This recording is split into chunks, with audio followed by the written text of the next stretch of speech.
Welcome to the Popcorn Talk Network. For the online broadcast network that features movie discussion, news, and interviews, press 1. Popcorn Talk. We talk movies. Congratulations. On behalf of the Popcorn Talk Network, the online broadcast network for movie talk, and the Schmoes know, you are now a member of the Jedi Alliance. May the Force be with you, always. Hello, everybody, and welcome to the Popcorn Talks Jedi Alliance's celebration of the greatest saga ever told. I am one of your hosts for today, the Internet Soapbox Mark. Joseph Scrimshaw is off on assignment. We'll hear from him in a moment, but joining us today is one of my favorite people to ever be on the show, and I've only been on the show with him once, is John Rocha from Far, Far Away podcast. Welcome back, sir. Hello, everyone. And what am I waving at, by the way? Am I straight? To the side? I think at this point you're at your own camera. Am I here? Okay. Yeah, hello. Yeah. There you go. And he's got your Twitter there. It's beautiful. Oh, nice. Yes. The magic of modern technology. Today we're going to be talking about the new expanded universe. Yeah. As we know, a lot of the previous books of that have been released are totally gone to make way for this new Journey to Star Wars line. Yes. Journey to the Force Awakens line. Yes. The colon always throws me off. But so we're going to be talking about Shattered Empire. We're going to be talking about Aftermath. We're not going to be talking about Lost Stars because that just sort of sprung up thanks to Mr. Harloff. People are loving this book now. And it seems like Harloff is the one to bring it to most people's attention. You know how he gets. Yeah. When he loves something, he loves something. And he makes sure everybody knows it, including the author, who I'm going to try to contact, see if we can get her on the show. Why not? We're going to start first. Mr. Joseph Scrimshaw is on tour. He is promoting his new album, Rebel Scum, which is a Star Wars-based comedy album. He sent us in another message as he did last week. He'll be returning next week, but for now, let's hear from Mr. Joseph Scrimshaw. Hello, this is co-host Joseph Scrimshaw. I am reporting from a hotel room in Boston.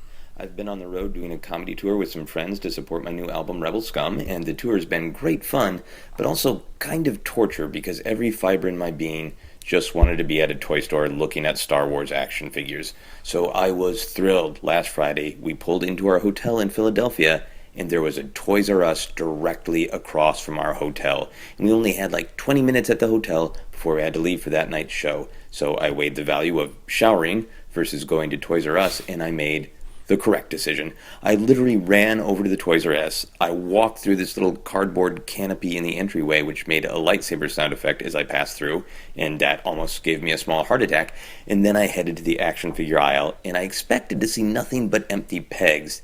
Instead, the pegs were very full of the kind of generic Resistance Trooper action figure, and I thought, great, this guy is this generation's sad Lobot.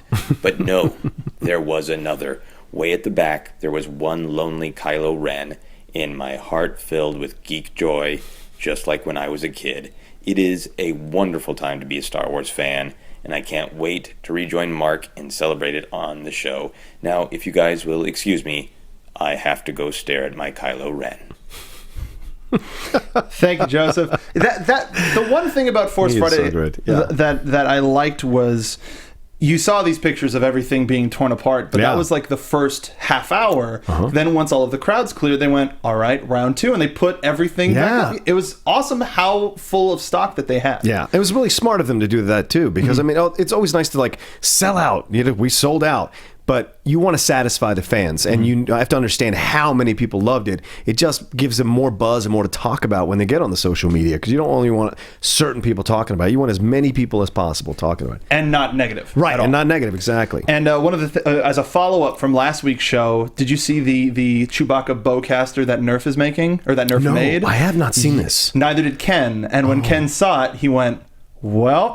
And he reported last night that he ordered one off of Amazon. Oh, that's awesome. Yeah, that's probably one of the coolest things that I saw that was sold out everywhere. I'm sure. Well, you get those things. Like, did you see the Chewbacca mask that you could wear? Yeah, and makes the noise. I'm sorry. I'm a man of age, and I still want to buy that thing. Just take off the one kid fits all strap, and then just put it over like an old school Halloween mask, and just. I would totally do it. I'm sorry, it looked great. No matter what anybody says, you're still a Wookiee at heart.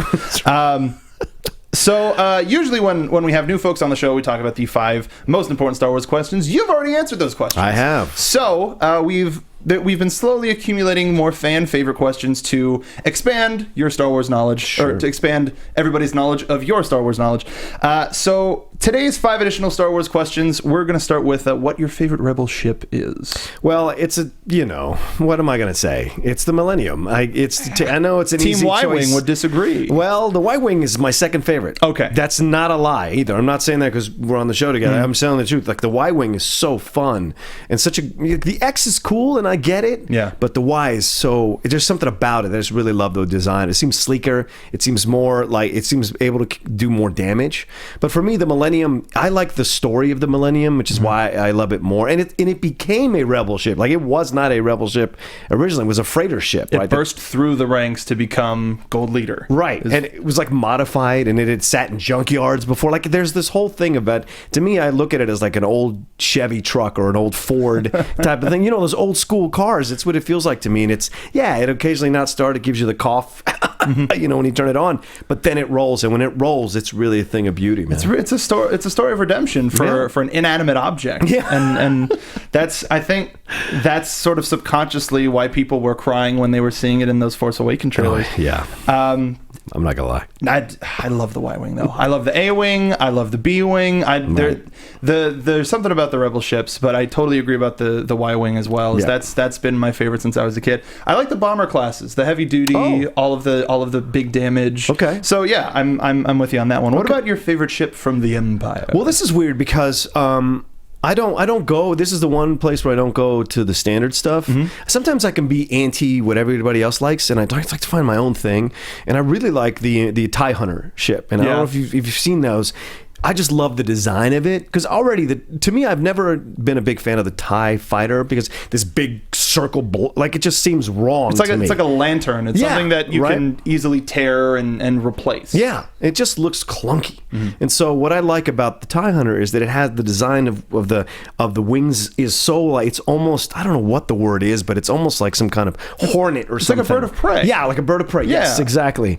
And I know it's used by the Empire Storm Commandos. It has this history with it, and even by the Secret Order of the Orman. So it's like it's got some history that it's like quiet in the background, that it has really cool elements to it. It's the ship that Rebels never heard rumors about, and those rumors never wanted to be confirmed until they were coming straight at them. That was actually one of my favorite TIE fighters to use in one of the old PlayStation games. It was always so maneuverable and strong. I'm always a fan of Darth Vader's custom TIE fighter, especially after the first episode of season 2 of Rebels, where he took out a fleet by himself. Dude, that's just like, Father was a great pilot. And it's a great ship because if you put anything in black, it just becomes, battered by by that. Just it's cool. Just cool. Exactly. What is one accomplishment of a Star Wars character that you would like to have on your resume? Well, I'm a terrible fan of Admiral Akbar, so for me, it would be what he did in Return of the Jedi, which was take an entire fleet, an entire battalion, and take down the entire this powerful force of evil in the universe. He led the attack. He was the man in charge. That's why when it's all over, he can sit back in his chair. We did it. That's actually one of the things in Aftermath that I liked is Akbar's in it, and you see just how tired he is. Right. And he's like the tagline on the front of the book says, "The war is not over." And he's just... more crap that I have to deal with, and I have to make sure everybody's lives are safe. That's a good one. He gets through things because he has to get to the next thing. There's no accomplishment, and so all he wants to do is go back to Mon Calamari, and he can't. That's right. It's like, dude, everything's so dry and humid, and I want to go swimming. What the hell? What are clothes even? But that'd be a great thing to have on the resume. I can't argue with that. That's like.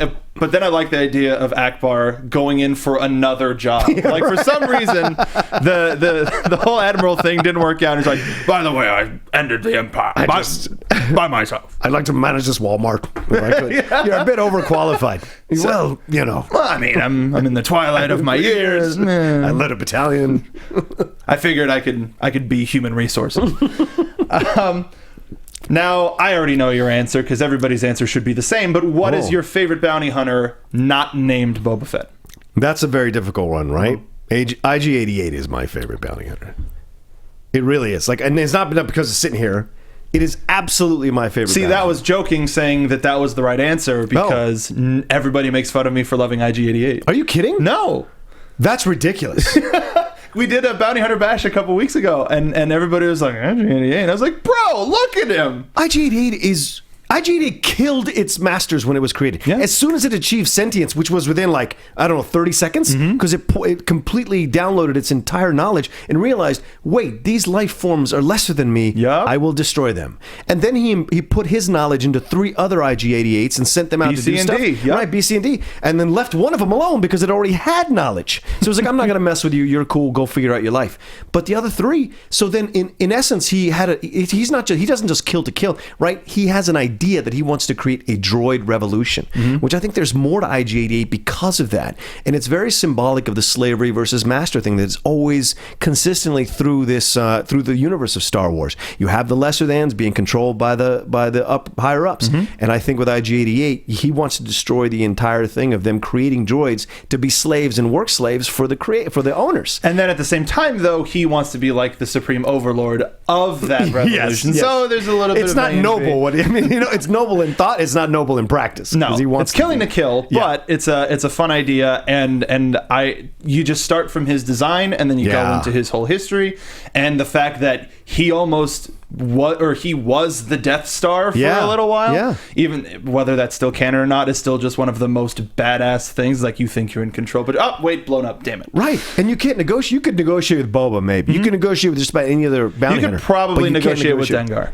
Yeah, probably. Most likely. Right. Most likely. It's like, I'll buy a beer. Okay. I didn't find you. You can't negotiate with IG-88. No. It's a robot. It's a droid. No mercy. No mercy. You hear that here?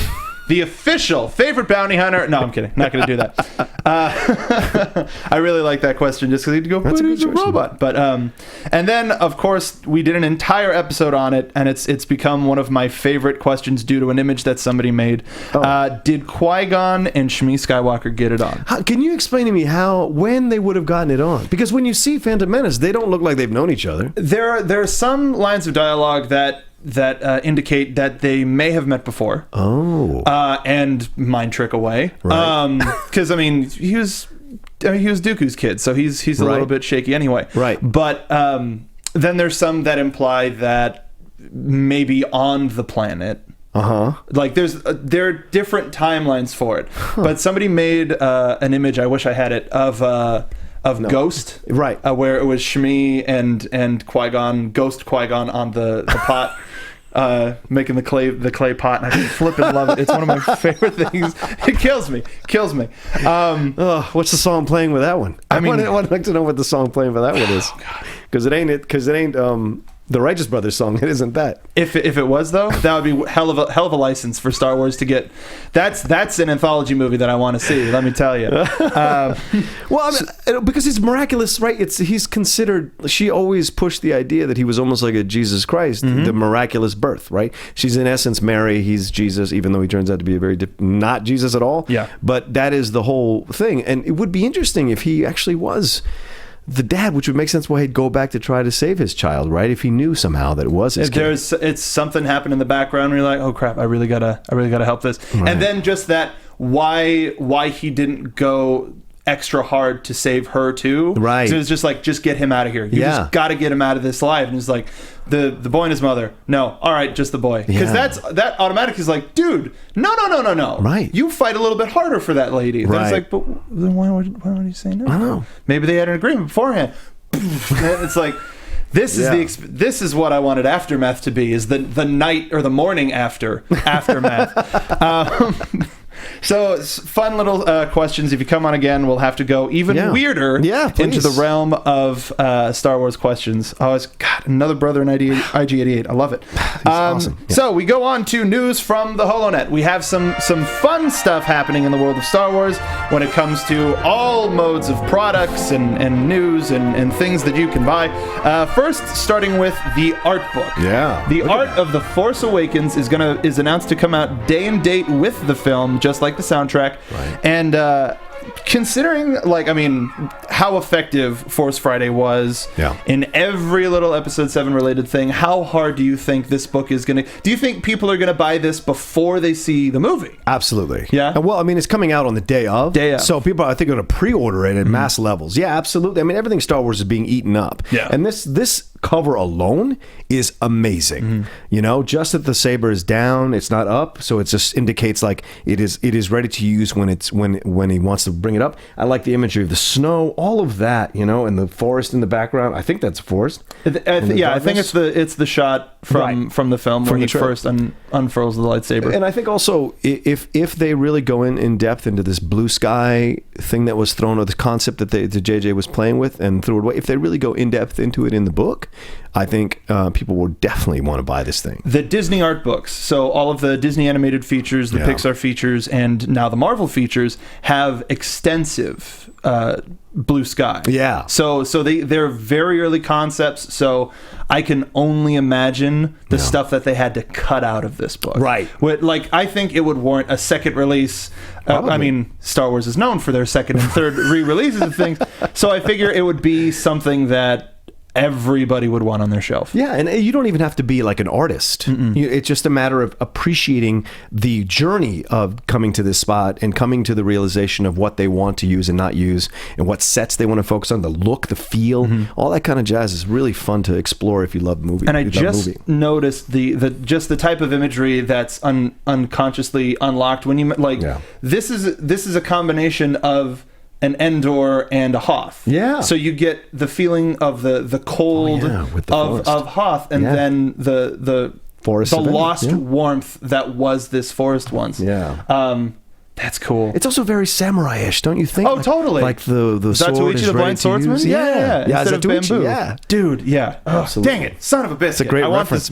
Who doesn't want this movie out immediately? Also, taking over the world of 3D and IMAX 3D. Yeah. We have these special release 3D glasses themed after Kylo Ren. Captain Phasma. Have to do it. Ken did it, and I can't stop doing it. Damn you, knapsack. BB-8 and Stormtrooper, and the First Order Stormtrooper. Yeah. Would a gimmick like this bring you into seeing it IMAX 3D? Listen, I don't know how far we're allowed to go in terms of the working blue in this podcast or this show, but I got so turned on by this, and because I love 3D. Yeah. You know, I have friends who won't go to see films with me in 3D because it gives them headaches and all. I suffer from none of that. Well, you're telling me I have to wear a second pair of glasses. Oh, yeah, you do, right. So okay. It's I a little bit more. So I'm like, yeah, I can hear it. But like, there are certain ones that are terrible. Obviously, Hercules, those kinds of films that are put in afterwards, Clash of the Titans. But ones that are actually shot for 3D, as 3D, they're fun to watch. Did you see Mad Max in 3D? Yes. My God, that film. It was it's overwhelming. Blew everybody. Like, I used the most stock descriptions for seeing the movie. I was on the edge of my seat. It took my breath away. But that was literally it. I just kept getting pulled into it, and then the steering wheel would fly at my face, and I'd be in the back of my chair. I think for Star Wars, I mean, I want to buy one of these right now. Which one are you looking at? Well, listen, everyone's going to get Kylo. Once again, I have these tendencies to go against the grain. I think the main fans are going to be getting Kylo Ren, and the kids are going to want BB-8. Right. I bet you're looking at Captain Phasma. I am, absolutely. Yep. I like the silver. I like the design of that, and I like that it's like very uniform, and I dig that. I really do. I mean, I get the Kylo. Obviously, every single one of those is great, but I'm about the Phasma I really like. I'm with you there. I would go BB-8 first, Captain Phasma. The droid has taken over my life. Too many gimmicks that I want to pick up with the BB-8 on them. But I like the bulb on the front of the eyepiece. I think that's really cool. But I agree really about the silver of the Captain Phasma. When are these coming out? Do we know? Super slick. If it's anything like the other real 3D glasses, I think they'll be available once the tickets for the IMAX 3D go on sale. You can spend the extra for one of those. I don't know if you can select them. Right. But they've had it for Avengers. They've had it for... Can you buy these? Can you buy these to go home and watch stuff with? Well, these come with a ticket to the IMAX 3D. And you have keep to them? Pay the extra for it. Yes. These aren't just to wear in the film. These are for you to take home. This is amazing. I'm totally going to see it in IMAX. Changing people's lives on Jedi Alliance. I had no idea. Next piece of news, Star Wars Battlefront announced Drop Zone, which is a new mode. It is going to be team versus team. Yeah. From the piece of art that they showed, the way that the mode is going to work is there are 5 pods strewn across, and they released the planets involved so far, and that's Tatooine, Hoth, Sullust, and Endor. Right. So there are going to be 5 drop pods. It's Empire versus Rebels. Whoever either collects or captures all 5 pods or the most pods before 10 minutes wins the round. And this is essentially the version of a King of the Hill. Right.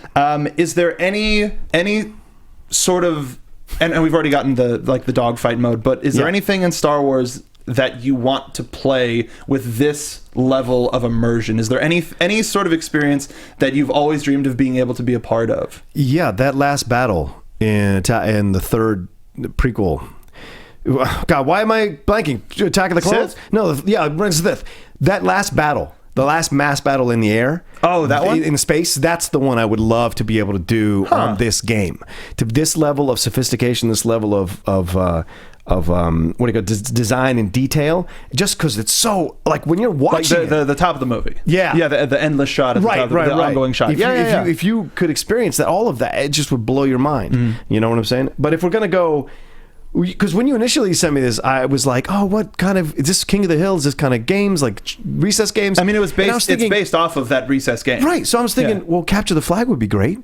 Right? If you each had, here on one of the planets, like there was something essential for you to get from the other side, and if you got it, you would win the battle. That would be fun as hell to play as teams, teams of 10, like, and you're shooting each other, trying to knock each other out, and you're trying to get this piece of, like, this weapon or this piece of intelligence that's going to help you. It could short circuit, like on Endor, if you're at the shield generator and for the rebels, and then if there's something to attack. No, I like Capture the Flag is kind of a normal mode in certain shooters. Right. So to see it implicated in a battle in Star Wars, that would be cool. Don't you think? Yeah, and then there's also a mode that I would like, that I'm just a fan of. It's a Person of Interest or Protect the President or something like that, where there's either a general or an Imperial that you have to accompany from one side to the other, because it adds that extra tension of, you can't let this person die. Right. It's not just like, hey, let's attack. It's, you actually have to work as a team to bring everybody together and make it work. But I mean, the closer we get to Battlefront, the more and more. There's your.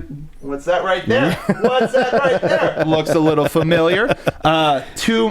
There's so much happening in this picture. Yeah. And I want to be on both sides. I want to be in the air. I want to be on the ground. Right. Bro. Let's just love all the different, like, look at all the different ships that are just a probe droid. Yeah, all of that stuff. I'm seeing a lot of Empirical. I'm not seeing a lot of Rebel. Ooh. It's cool. Good and I think my favorite part is in the pods are power-ups. So if you protect the pod for a certain amount, it opens up and it's like, oh, by the way, here's an ion cannon, here's an airstrike, here's this. Yeah, Battlefront. I'm not going to see anybody for a week. November 17th, I'm planning. I would like a big show for Battlefront after it comes out. Probably have some gameplay. Probably play live with some fans of the show. That'd be awesome. We're planning some good stuff. And this next piece of news comes from our very own friends at Schmoes Know. Hey-o. And I picked this fun image just because of the implications.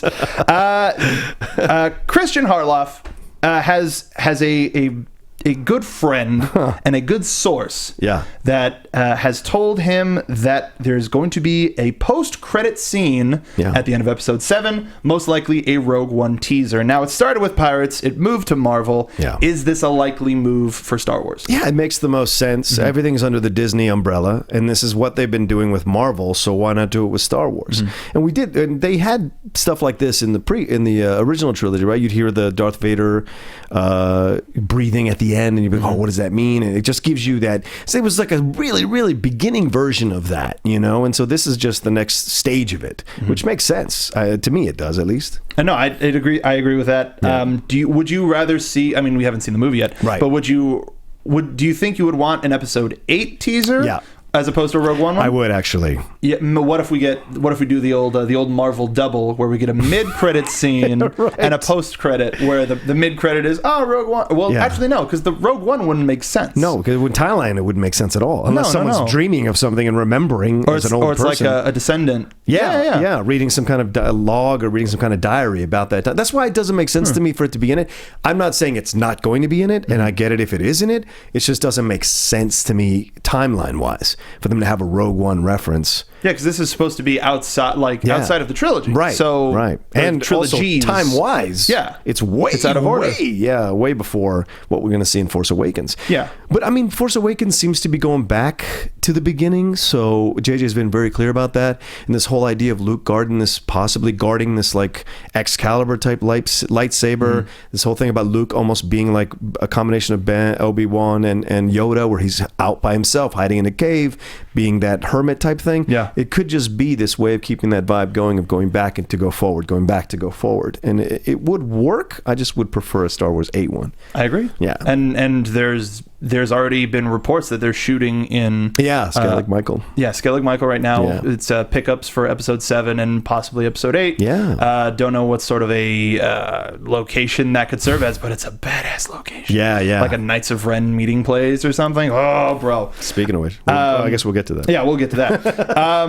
And then, much to everybody's surprise, released early, the Star Wars Uprising mobile game. I got a couple of pictures from this. So this is the release poster. I've been playing this on and off all weekend. Really? Yeah. Tell me all about this. I will. So here's the fun poster. But the next image, you get to create your own character. And you get to pick from multiple races. It's very much a go out, do this mission. You can pick different classes, but you're mostly like a smuggler type. So you have a type of blaster, some special moves, different gear that you pick up, and you're in debt to this local scumbag crime lord sort of a thing. And you're trying to get off planet. It's you and your sister. Right. It's one of those ones that it's like one more mission. Right. If I'll tell this to anybody out there, if you know anybody who's like a Star Wars fan and spends way too much time in the bathroom, probably playing Uprising.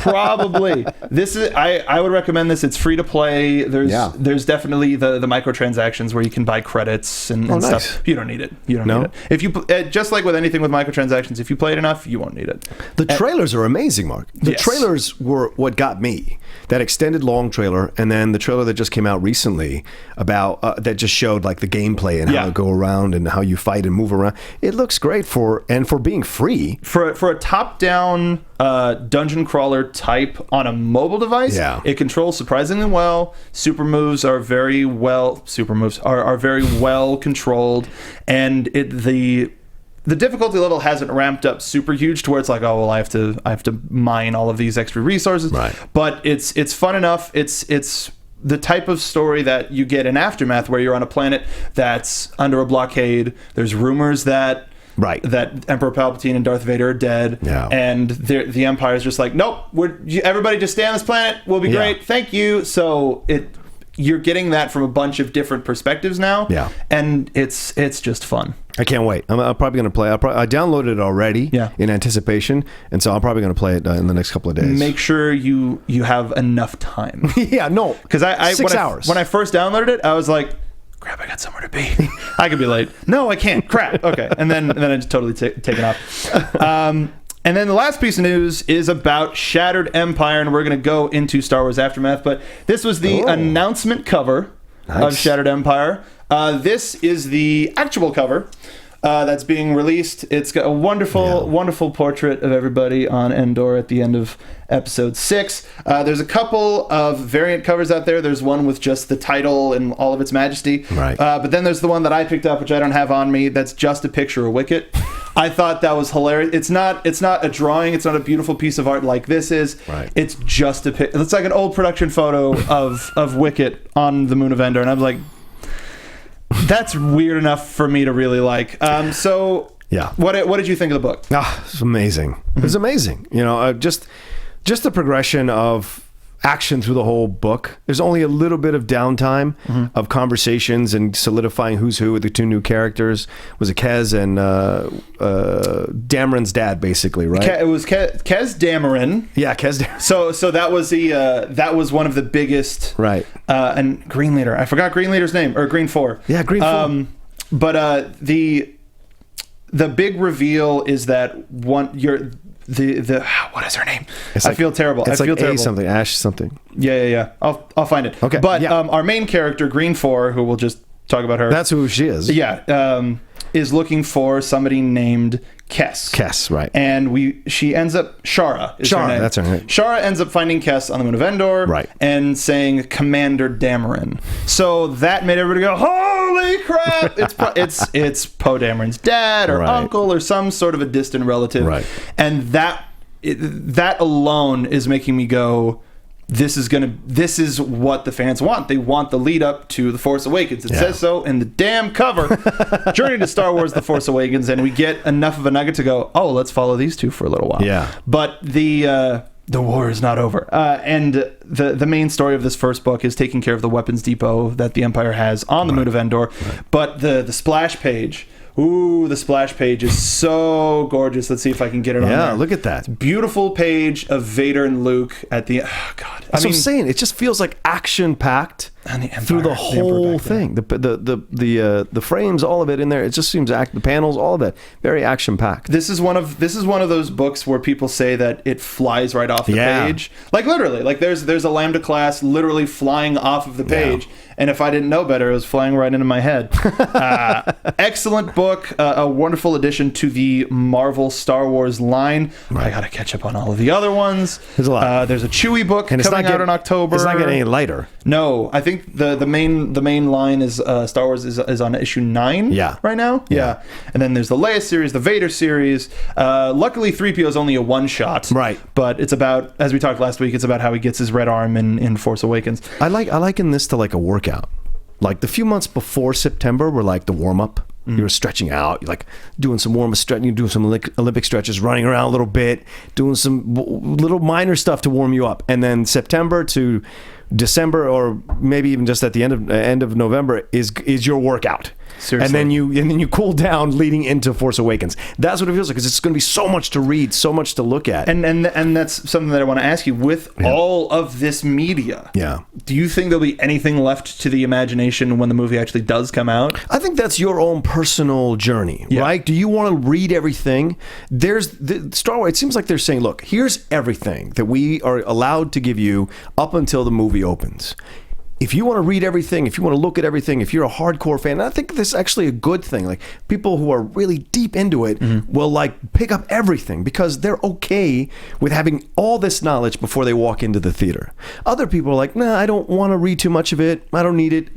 I can read reviews and they'll say, you don't need to read this to enjoy the movie. Okay, fine. I won't read it. Other people, like me, I walk the line. Like, I'm constantly both. Like, I will look at a synopsis and go, okay, am I okay to read this? All right, I'm going to read this. And I don't care if it affects my enjoyment of the movie. I've already made that rational decision in my head. But I think it's good to have a lot of stuff so that you can decide what to pick and choose from. And then none of them are they saying you need to pick this up in order to enjoy the movie. Nothing. Yeah, there's nothing so far yet. And the one thing that I think is possibly a little deceptive in the marketing of this is the fact that everything says Journey to Star Wars, the Force Awakens on the top. But so far, everything that I've read anyway has been right after Return of the Jedi, or a couple of years after Return of the Jedi, and not 25 years. Right. Like, this is still Clone Wars, not Rebels. Right. So to speak. So with that, we're going to get into our discussion about Star Wars Aftermath by Chuck Wendig. And the funny thing that I realized in making sure that you've answered the 5 Star Wars questions was your first time on the show, you with Ken announced this book and talked about the synopsis. So I think it's pretty amazing how it worked out that you're back on the show. Right when it's going on, So, I mean, the cover is super evocative. So amazing. You're in the middle, you're right as the Death Star is exploding. Yeah. And you see the lone X-Wing at the bottom. Yeah. And I will say this. Ladies and gentlemen, you're talking. Mark is about to tap dance. I took it in college, one semester. Let's see what I remember. I think the hardcore Star Wars and expanded universe fans should read this book. Okay. Is it one that I'm going to read again? No. Okay. Am I happy that I read it? Yes. Okay. It was a little confusing. Sure. In the sense that a lot of writers tend to use simile and metaphor in their work, and in this case, all of the simile and metaphor was relating to other planets and other fruits and other animals in the Star Wars universe. Right. Now, I'm not as super into the expanded universe. I never really have been until more recently, where I kind of have to know for the show. But there were so many times it was just like this fruit from this planet. I was like, I don't know what that fruit is or what that planet is. I spent several times like, oh, it was this species, and I was like, I think I know what that is. So I would have to stop and look it up and go, okay, now I have an image of what this character is in my head. Right. So yeah, it in that regard, I was taken out a little bit more than I would have liked to. They break up some chapters with interludes of stuff that's happening on other planets, and unfortunately, for the most part, the stuff on those planets is a little bit more interesting than what's happening on our main subject planet. Yeah. But that's not to say that it's not interesting. There's a lot of cheap writer tricks of, hey, this character's dead. No, they're not. Right. And literally that happening instantly, where a paragraph ends with, and they were gone, and then the next paragraph going, and they were back. Like, no, that's not how you can't. You're trying to create drama, and these characters are about to have an amazing moment due to the loss of this person, and then never mind. No, we're all good. Happy ending, everybody. And gosh, there's an interlude about Han and Chewie in here. Yeah. That immediately went, I want to stop reading this book and go by, oh, this isn't a book? Crap. Right. But there's a lot.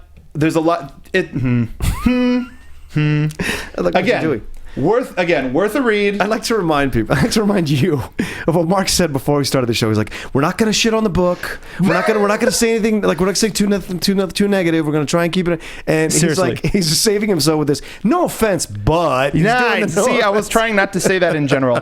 My problem is that in the description, in everything that is written about this book, it gives you the idea of, oh, this is what the story is going to be, and it's not about that.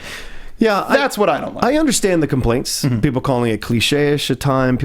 Some of the dialogue is very heavy-handed. The references are very obvious. Those kinds of things. Mm-hmm. The vignettes at times seem a bit out of pace for what's happening. Yeah. And so, but to me, I just looked at it as an origin story in a way, even though you've got these characters are coming back into it. I mean, the first Lord of the Rings is still an origin story, even though you have the references to Bilbo and Gollum and stuff from before, from the Hobbit. But it's still an origin story, and this feels very much like an origin story. They're laying out these new characters. They're laying out the planet of Akiva. They're laying out all this stuff that's happening. They're giving you the idea of, hey, not every planet got the knowledge, got the memo that the Emperor is dead and Vader is dead and the rebels have won, and let's just start a whole new kumbaya next section of our timeline. And you bringing up Lord of the Rings is a valid point. The thing that I love about the Lord of the Rings books is that it's two books in one, and you get different perspectives.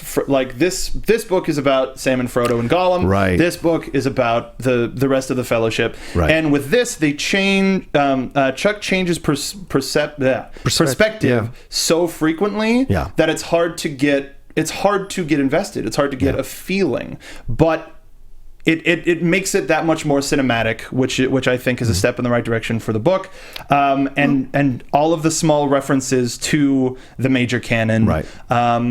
They start the book with Wedge. I wish Wedge would have been a little bit more. That's what lured me in. Mm-hmm. I mean, Wedge, and to give him Wedge, but then Wedge kind of darts in and out. He's not really that much into it. He's your door. He's your door. And then every once in a while you'll look back to make sure the door's still there, and then you keep going. And that's what's kind of a little bit frustrating with the book. I mean, it's nice to have Akbar, who is quietly one of my favorite characters in Star Wars. Always has been, always will be. Akbar, just there's something about him, and I can't explain it. I just love that guy. And so to have him have more stuff going on, you get more with Mon Mothma, who's had that relationship with Leia. Mon Mothma is the new Chancellor. Yeah. That's one of the coolest revelations about this book. That's not really a spoiler. It said out in the top. In the Act 1 is where I like to stay. Right. But some of the interludes about the revival of the Galactic Senate, and the new rebellion, right? It's that I think it's really funny how the political stuff is more interesting when you look back at the prequels, and the political stuff wasn't interesting. Well, there's a way to write it effectively and not to write it effectively. That is fair. That is true. But this book overall is a step in the right direction. One of the big complaints that you guys talked about, and this is, I'm not frustrated at the book. I'm frustrated at the fact that I can't just say it because I want people to experience it. You guys mentioned a couple characters that you would hope would carry over from the previous extended universe. Okay. And it's heavily implied. Right. That one of those characters returns. Yes. They're never named. Nope. It just, a lot of the things that they say about this person are like, is that the person? Did that person get out of a certain thing? Are they real? Was that fake? What happened to that person before? So why are they wearing this kind of armor? For that, what is for that build alone, and it's near the end of the book, but for that, the whole time going through that whole thing, and at the very end, it's like they're still alive. Like even one of the characters say, they're still alive, and I was like, who's still alive? What? Why are you interested now? Once again, origin story. Yeah. It's laying a groundwork. It's supposed to be a trilogy, right? So as far as I know. It's laying a groundwork. Mm-hmm. It's giving you all this stuff. And I think Chuck's going to take a lot of this criticism and maybe... he's come out in interviews already and said, like, well, no, this is all my idea. These were all my ideas. I had to pass them by the Lucasfilm story group, but they weren't like telling me what to write. I created these characters. I created this. I live and breathe Star Wars, and so it was all of this. And so so maybe he'll like get the. I just don't like this being combative, and I think there's nothing wrong to have criticism. Take criticism on. You're getting paid either way. Roll on to the next two books, and maybe take some of that criticism and be like, okay, maybe there's something I need to take a look at. But blaming the fans for not liking it because it has a gay character. Very, very wrong thing to say. I didn't even want to bring that up because that's it's so tone deaf for what's going on right now in our there's society. Several gay characters in here, and it's never like it's not a big deal. No, it's like there's just one small scene where one of the main characters like brings it up and like literally the dialogue is oh okay, and then it's the next scene. Right. So it's like and you have that same moment where it's like, oh, okay, whatever. Right. And cool. I always think it's a danger to blame fans for not liking something. Because fans, like people are loving Lost Stars. That's right? the thing. And they've got new characters. They've got some stuff going on in there. It's supposedly a young adult type thing, Twilight thing. Chuck's usually a young adult type of guy. Yeah. So, and that reason of this being the first of a continuation is why I can't not like the book. Yeah. That's why is it was still I took a day to read the book. I was dedicated to finishing this book, and there was a lot to enjoy. Yeah, there's a lot of stuff that will be learned, as most things are. Acolytes of the Beyond. Mm-hmm. Could they be the Knights of Ren? We don't know. Right, and this once again, it's all just laying groundwork. I get everyone's issue with the book. I get it. Mm-hmm. But I'm like, I was looking forward to it, but I didn't have this like otherworldly expectation it was going to blow my socks off because it was an origin story. And I never trust origin stories. That's why I don't think New Hope is that great of a film. I don't want to hurt anybody's feelings. Empire Strikes... Hey! Empire is my... It's like, they're at the door. Everybody's at the door. So, Empire is so much better. Mm-hmm. It's same thing with Lord of the Rings. I am not a big fan of the first ones in each of those trilogies, but I love the second and third. Two Towers and Empire are like usually the middle films. But you need those origin stories to lay the groundwork. You can't have that good... Batman Begins doesn't get a lot of good credit. Same thing. Dark Knight. Yeah. Widely heralded as one of the greatest nerd movies ever made. Exactly. So, and with some of the best performances. Yeah. And that's why with this, it's like, cool, now I know them. I don't know if I would have liked them as much if it was just, here's this group of people on this mission. Yeah. And the little nuggets of Akbar and the Senate and Han and Chewie, which are one of the interludes near the end of the book. Yeah. But that, like, their interlude brought something up, and I went, I want to see that book. I want to see that as a movie. I want to see, like, this is so interesting. Right. There's a lot of those moments in it where it's like, okay, now stop and make that. Now take that and accentuate that. And everybody thinks they know what a book should be. Right, so that's why you can't trust the fans. So what you're telling me is you read the book, and there were spots in cover to cover, babe. And there were spots, Major League reference, and there were spots where you got excited about the things they talked about. Mm-hmm. Definitely. Okay. And I think So the book did its job. It definitely did. That's what I'm saying. That's the thing, is because I can't ignore that there were parts that, as you said, were heavy-handed. The dialogue was a little cheesy, but that happens. Yeah. There's Captain Phasma, like that alone. It wasn't like every expanded universe book was amazing. No, right? And not from page to page. Right, but it was still a joy to read and discover what these authors were doing with that universe, with the Star Wars universe. And so it's like, so to me, this is what I put it in. Yeah, it's a little underwhelming, absolutely, but that doesn't mean there isn't stuff to get from it that will enrich your enjoyment of the movie or enjoyment of the universe as it's coming along, as we're discovering more and more things in all the other media that we have as well. Exactly, and that leads us into this week's Duel of the Fates. There it is. Sorry, I always wait for the pause, and there's the dance that we do. But so last week's question I want to pose to you was: should toys stay in the box or be played with? Hold on, we'll get there. Last week's Duel of Fates is: should toys stay in the box or be opened and played with? What is your say? I like to collect them because I don't really play with a lot of toys. Although that AG-88, I would absolutely play with that damn thing. I want an Erector set. The BB-8. Yeah, Sorry, I got all yeah. confused. That's the right. BB-8 Sphero is fantastic. My friend has it, and he put a video up on Facebook, and I was like, oh, I got to get one of these things at some point. Can have, please. And Lego. The Lego stuff is fun because you get to build it and create it. Like the Poe Dameron, his X-Wing is amazing. One of the hardest ones to find. Of course, because it's so amazing, you know. But the other stuff I don't mind collecting and having. And it's like I have 3 of the First Order Stormtrooper that I got from Comic-Con, and I like to just have them there on a little mantle. Yeah, I think that's what the pops are for. They're cute, they're well designed. You put them on your wall, you go, those are those characters that I like. Yeah. I've got a weird collection. I've got like a CM Punk and a Hulk Hogan and an Oswald the Lucky Rabbit, and I've got a really weird collection. But I agree that there's some toys like the Black Series, the Pops, where it's like keep them in the box or not. Well, but the Black Series keep them in the box. Right. But then that's why I got these. These are the ones at the Disney store and the Disney parks. Is they're a little bit less expensive. It's about $10 for this X-Wing, but it's awesome. Die-cast metal. It's really cool, and you can kind of fly around with it. Why not? Right. So there's definitely lines that are collectible, but I agree with the main public where it's a landslide for opening and playing. Really? Yes. That's great. Some say both. Yeah. Buy 2 of them, one to open, one to not. We've got some of my favorite some of my favorite comments from the Facebook page. One from Stephen Kelly.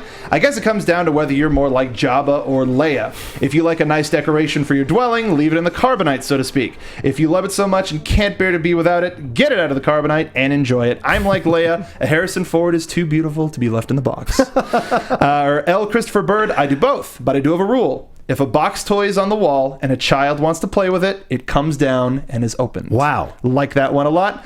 And then probably my favorite one was from Eric Coltis. I used to collect and not open, but it started to consume us, and it was affecting my kids. After 20 plus years of collecting, we made 2 piles. 1 sell and 1 open and keep and play with. We made enough to take 13 people to Southern California for a 10-day vacation to Disney, Knott's, SeaWorld, and Universal. It was a complete win-win. We got a great vacation, and now we play with cool Star Wars toys. We stopped collecting, but still buy Star Wars toys in limited quantities. We stick to Legos and the Black Series. That makes the most sense. Everything is open and played with the way it should be. All right. And I agree with that. Yeah. Like I don't want to buy something unless I have a feeling that it'll probably be opened up and played with one day. I'm always afraid of breaking things because I'm clumsy as hell, and I've broken a lot of toys through the years. That's why I don't want those sideshow collectibles. Yeah. Oh God. Oh yeah. Couldn't imagine. No. Stay in the box, all of them. This week's Duel of the Fates, as we saw from that image, is: does reading the extended universe books affect how you watch the films? Has any of the previous ones, now that they're kind of gone, right? Legends. Any of the Legends books done anything to affect how you see the films? No, I if anything, it's made it almost a game of what are they referencing something that I know from the expanded universe? Mm-hmm. What are they going to do with that? Like a Quinlan Voss situation? Yeah. I mean, those kinds of things. And also the rumor about the Kylo Ren storyline is supposedly from the expanded universe. So to me, that just makes it more of a fun hide and seek. I don't know what the word is, but like it's where you go and you can discover things. Almost like a treasure hunt. Mm-hmm. It feels like a treasure hunt when you're watching the movie. You're watching the movies, and then if they make some kind of reference to something you've already read in the expanded universe, then you're like, oh, are they bringing that storyline and making it canon? canon. So if you love that storyline when you're reading the expanded universe books, you can be like, oh, this is going to get to be canon. Awesome. What are they going to do with the storyline? How far are they going to take it? And who's going to get involved that wasn't involved when the storyline was originally written? So to me, there's more of an excitement to find out like what they can and can't use, or what they will and won't use, and how far they can take it. So, because these things still exist, you can still go back and read them and enjoy them, and nobody from Disney has a right to tell you not to create this universe in your head for Star Wars. Exactly. So you're the consumer. You can do what you want with that knowledge. But once you go into the stuff they're making now, you never know what'll pop up, and it'll make it, to me, it makes it even more enjoyable. It sort of rewards the people who have gone out of their way, spent extra time in this franchise, and I agree with that. I think it affects in a minor way. Yeah. Okay. How you watch the films. Okay. I don't think, unless it's a book about a character where it's like Finn at age 14, right, or something, and it's like, oh, well now you know why he's making all of these choices, as opposed to that one scene that they designed to be, all right, from what you know from this scene should affect how you feel about him 2 acts from now. So right. it in that regard, I don't think we've gotten that type of a book yet. I don't think we'll get that type of a book yet. I agree with the hide and seek theory fun. Like Quinlan Voss, like as a perfect example, or even the rumors that this is the 2 Solo children. If this is, then you remember the Leia children. Then you remember that whole storyline from the expanded universe. And then you see, if they do allude to it, what of that storyline is going to show up in Force Awakens, if that's actually the storyline. Yeah. It's, and you may know 5 steps ahead because you've read the whole storyline, but then they may twist it around completely, and you're like, oh man. You might be the one of the 10 people in the crowd who gasp at a certain line, and everybody's like, what the hell is wrong with that person? He really loves Star Wars, that guy. Yeah, so let us know what you think down in the comments below, or at our Facebook page at Jedi Alliance. Thank you for joining us on this episode, John. Thank you for having me. It's always a pleasure having you, and you're a great person. This show came together at a very breakneck pace, but it's always, I don't know, there's something about knowing that somebody's a wrestling fan that kind of gives you that extra little bit of comfortability and connection with somebody. Sure. So put yourself over. Where can the folks find you on the interweb? I'm always on Twitter and Instagram at The Rocha Says, also my reference to wrestling because I love The Rock. That's ROCHA. I host Far Far Away on Geek Nation. Cast of Characters is a new podcast that just debuted last week that I host now with Yuri Lowenthal, and we interview people from the animation world. We've interviewed Roger Craig Smith, Phil Lamar, John DiMaggio, Susan Eisenberg, Josh Keaton, and Glenn Murakami. That's just our first 6 episodes. Jeez. And now we're bringing in more, and people loving it, so they're wanting to come on the show and be guests. And it's not like, hey, what were you thinking when you did Bender? It's like, what brought you to this world? How was your life? So it's more of an introspective, kind of discussion with these people, and it's getting good buzz. And I host the Top 10 show, which is a movies show on the Schmoes Know YouTube podcast network that you guys can see. Me and Matt Nost, and that's also a fun time. No, the world of voice acting is one that I've loved for years. Yuri Lowenthal is great. Yuri's awesome. It's a great podcast. If you haven't listened to it, please do yourself a favor. And again, thank you for joining us. We'll see you soon. Let's come back on. Anytime you're available, please come in. But I have been the Internet Soapbox Mark. Next week, Joseph Scrimshaw will return, and we're gonna have a I love Joseph. Fanfare. We're gonna have a great show for you then, just like we did today. Pat on the back. So if you want to keep up with everything Jedi Alliance, make sure to follow us on Twitter at Jedi_Alliance.